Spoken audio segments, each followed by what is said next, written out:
YouTube. So this will be the final video covering programming in C++.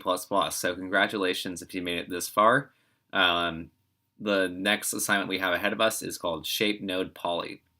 And what this stands for is it's basically going to be a program in which we have a number of different classes.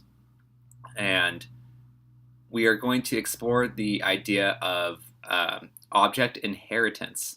So what that means is basically we're going to create classes that inherit properties and functions from one another. So we're going to create the first class we're going to create is this very basic abstract class called shape. And that will have a method called getArea that every other class we build will inherit from shape. We won't specify how we calculate the area in the shape class. We will just basically say every shape will have a method to calculate the area. From there, we'll have a number of other classes such as Polygon and Ellipse that inherit all the attributes, so basically the variables that correspond to that object, and the methods that we define in shape. So basically, polygons will be able to have their own unique getArea function, and they inherit it from the shape class. So in the first part of the video, we will get all of our header files written. So we'll do shape.h, polygon.h, and ellipse.h. And then finally, at the very end of this video series, we'll do the point files, which are kind of something different in themselves. So by the end of this program, we will be able to calculate the areas of triangles, rectangles, squares, ovals, and circles. So let's get to writing our first classes. So you'll want to download all of the files here, and then join me on my text editor. Okay, we're on the text editor now. I am going to rearrange this video so that you can see my face. Okay, close enough. So let's start with our shape header class. So the first thing we're going to want to do, and I apologize, I need to make this window a little bit smaller. There we go. So the first thing that we're going to want to do in the shape class is declare a class for shapes. And we'll do it by saying class and the name of the class. It's going to be a shape. And normally the two divisions that we have in classes for the types of attributes and functions that we put in there are private and public. So public, things that we put under public are accessible in any other class that we'll have in this program. So we're going to want to put the getArea function as a public method. And so normally we'll just type getArea, and we have to do a number of kind of new and tricky things when we're defining this method, because the class shape is just going to serve as something that we call an abstract class in programming, and in C++ that has a unique syntax in terms of how you declare abstract methods that will be inherited from other classes. So what we're going to want to type is virtual, and then we're going to specify the return type for the getArea function, which will be a double. Great. And then we need to put a void in here, and then we need to put equals 0. And then to indicate that we are done with this class, we will put a semicolon at the end of the bracket that corresponds to the class shape. Okay, another thing that we're going to need to do is we're writing the shape header file, and we're going to include this file and a number of other different files within this program. So we're going to write include shape.h, maybe in shape node poly. We might include shape in the Polygon class here, and then in the ellipse class. So since we're writing include shape in a number of different files, we need to do something different in this class where we do if ndef, and then we're going to put in capital letters shape underscore h for the header file, and then we need to define what this header file is, and we'll put shape h underneath there. And then finally we'll say end if. So what this does is it's kind of a little bit more complicated than I have the time to explain in this video, but it basically makes it so the compiler in C++ doesn't get confused when we're writing include shape.h and all these other files, because it will essentially cause a number of compile errors when we have 4 different types of files all including the same header file. So by using the if ndef and define and end if messages, we effectively change the way the compiler reads all those include statements. So we're going to save this file, and then let's move on to doing the shape.cpp file. Actually, changed my mind. We're going to go to the polygon.h file. All right, and so in all these header files, we're going to do the same thing where we do if and define indef, and then define, and then end if at the beginning of all of our header files. So we are on polygon.h, and what we're going to do is start it off with the same sequence where we write if indef polygon.h, then define polygon.h, and here we're going to include the shape.h file that we just wrote. Now let's start writing the class for Polygon. So class Polygon, and so basically every kind of area we're going to calculate can be considered a shape in this program. More specifically, polygons are 3-sided shapes, 3 or more sided shapes.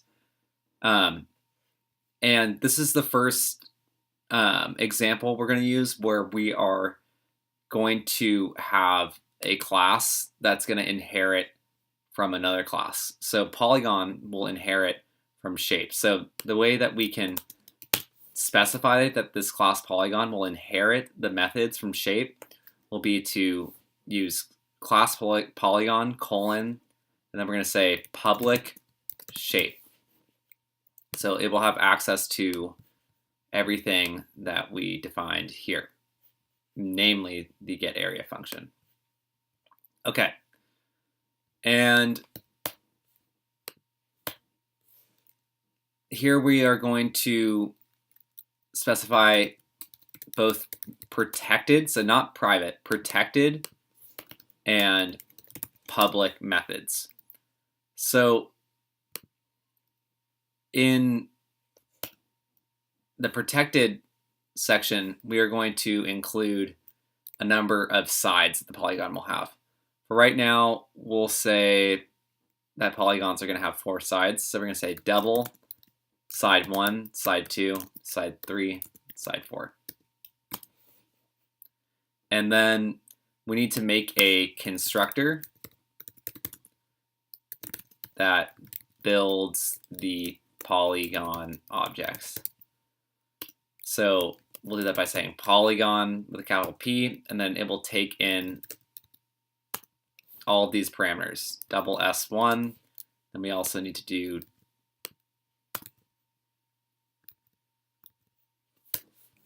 for all the other 4 sides. And then we need to declare the getArea method.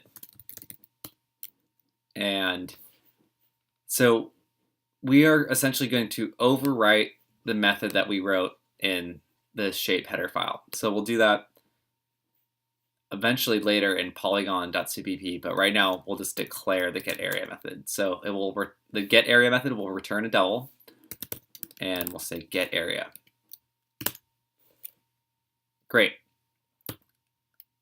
The next thing we're going to do is inside of Polygon, this class file, we're going to write a class for triangles, since we need to calculate triangles, and triangles are considered polygons since they have 3 or more shapes. So, and the interesting thing is we're going to have triangle inherit from polygon. So polygon is inheriting from the shape abstract class, and then triangle is going to inherit from the polygon class. And we can say triangle is a type of polygon, so triangle will inherit public polygons methods. Great. And now we need to build a constructor for the triangle class, and then write a getArea method for triangle, because triangle will have a different way of calculating its area than polygons will. And by these polygons, these polygon objects are going to be squares and rectangles, because they have 4 sides. So let's make that triangle constructor. And since triangle is inheriting from public polygon, it will also have a default of 4 sides. So in the constructor, we will only put in 3 of those 4 sides.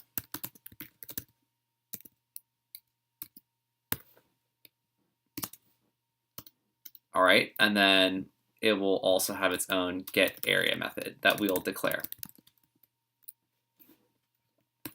Okay, so here's the constructor that we'll eventually, we're gonna essentially define all these things in the polygon.cpp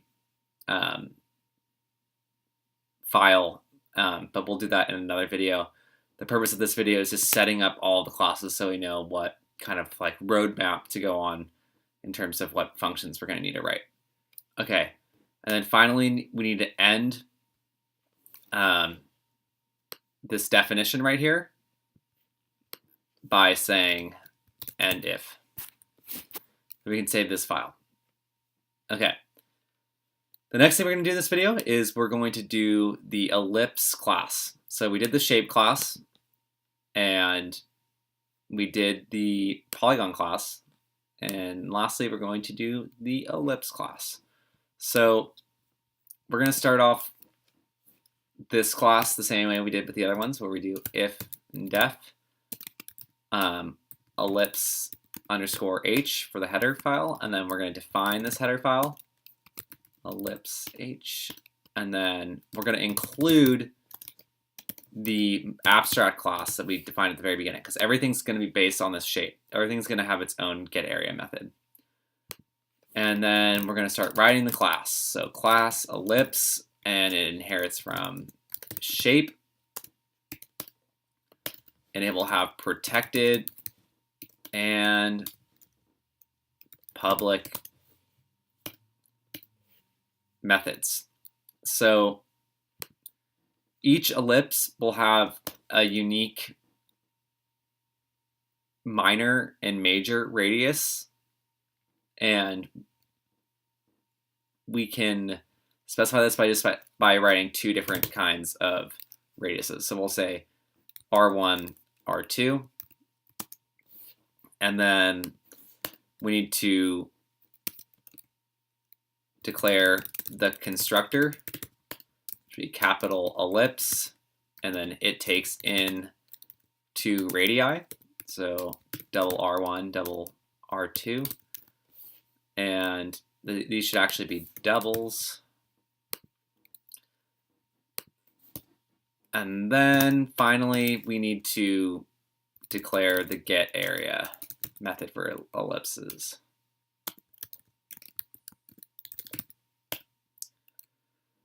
And we'll say double get area. Great. So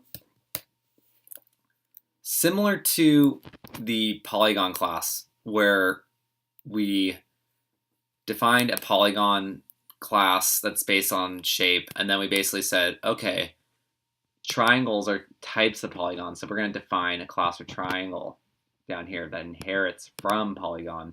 We're going to do the same thing in ellipse, but we're going to make another class, so we need to put a semicolon right there, and we're going to make another class for circles. So circles are awfully similar to ellipses. A circle has one single radius that is constant throughout the entire circle. So if you just trace the radius all the way around the circle, that defines its area. Whereas an ellipse is like an eyeball shape, where it has a major. So if you just take basically a football shape, I'm trying to make a football shape with my hands. It's kind of hard. Okay, so along the laces of a football shape would be the major radii, and then in the smaller direction, so vertically, that would be the minor radii. So we're going to basically have the circle class inherit the methods from ellipse, because in a circle, we can just say that the major and the minor radii are equal to each other. They are the same. So circle would be based on ellipse for the purpose of this assignment, and thus we will have the circle class inherit from ellipse. Okay, so in its public methods, we will write our constructor, which will be circle, and it takes in a double R. So one radius. And when we build circles, essentially what we just want to do is we want